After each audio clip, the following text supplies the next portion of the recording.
Shabby Chic here today with another video in our step-by-step series on refinishing furniture like a pro. Today we're going to talk a little bit about distressing. We're going to use two different distressing techniques on this, on the paint job on this hutch. So you can see I'm doing a two-layering technique with a darker gray and a lighter gray on this set. So you can see that I've already got gray paint all over the areas that I feel like I'm going to distress. Or that I want to sand and have that second layer pop through. Now what I'm going to do is use Vaseline, just any brand of Vaseline will work, to create a barrier between the paint and the top layer of the lighter gray, so that once I wipe it off and it's all said and done, that darker gray will show through.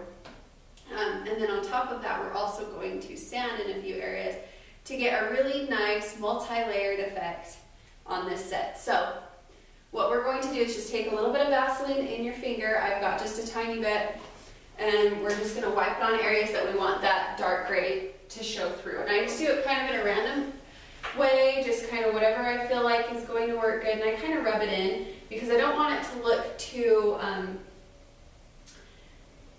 perfect. I want it to be really really random looking. So I'm just going to take it. I like to go on kind of corners, put a little bit more in some areas and a little less in areas, and I kind of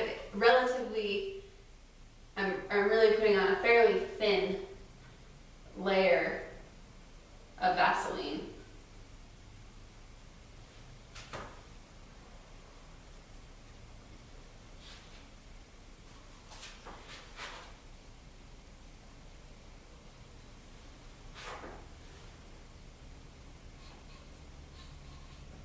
And I like to go in the areas where I randomly painted like one area gray. Like if you can see this, I like to do a tiny bit in there so that it'll show through.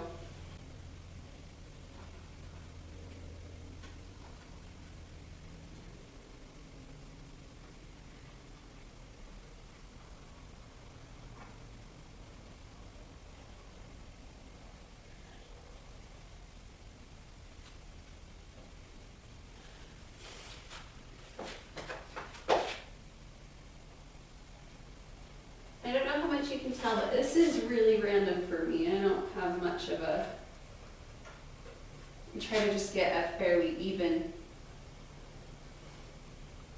technique so that there's not one huge area that has a ton of gray in it, or dark gray in it.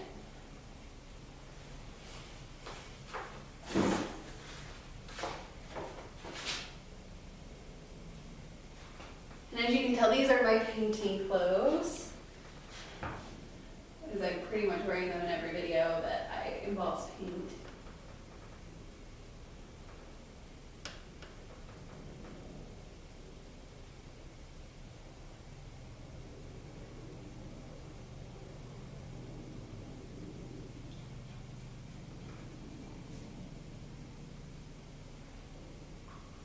If you get like too much in one area, you can try to wipe it off with a baby wipe and tone it down a little bit.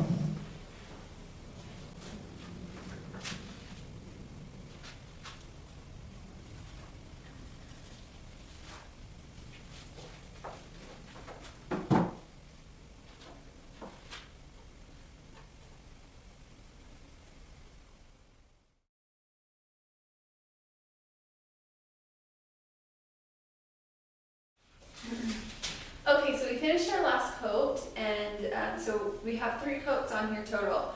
And we're going to start wiping off the Vaseline and start distressing using a little bit of sandpaper. I like to use either a 220 grit or a 150 grit sandpaper when I distress, because I don't have the patience to do it with anything finer than that.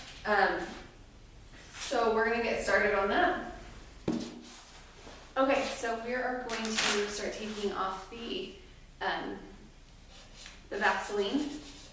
You can kind of see the look this creates. It kind of creates like a chippy paint finish in the areas where you put the Vaseline. It doesn't all come off.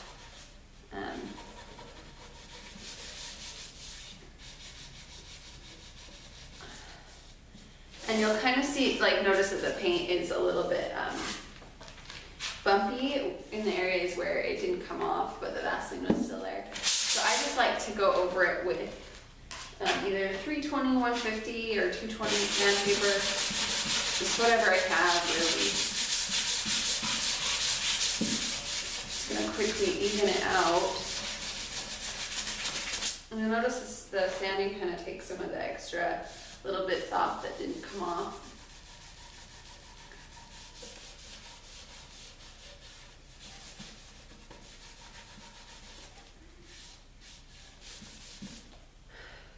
Then I like to add a little extra layer of dimension by going over it with this, with a stronger sandpaper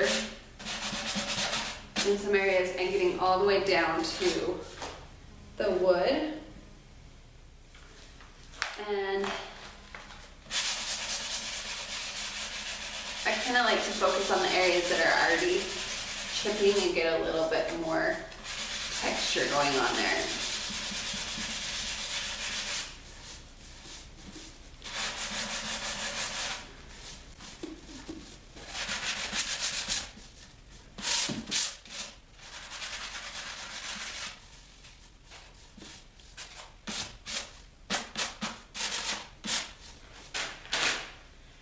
And then when you're happy with it,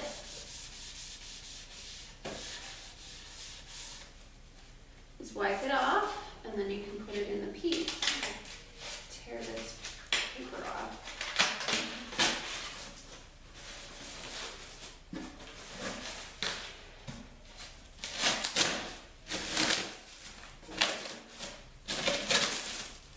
I like to assemble my piece at this point so I can see how all the distressing comes together before I wax it.